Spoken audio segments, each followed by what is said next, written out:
All right. After careful consideration, and I can show you I have done so, free of any interference, this judgment or sentence is the sentence of this court and this court alone.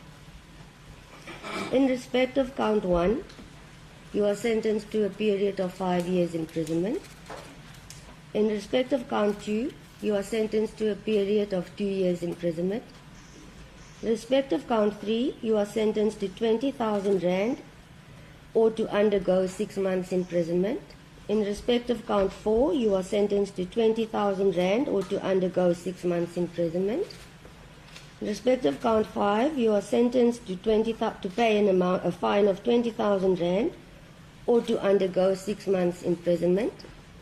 In terms of section 280, subsection 2 of Act 51 of 1977, the court orders that the sentence imposed in respect of counts 2, 3, 4, and 5 run concurrent with the sentence imposed in respect of count 1.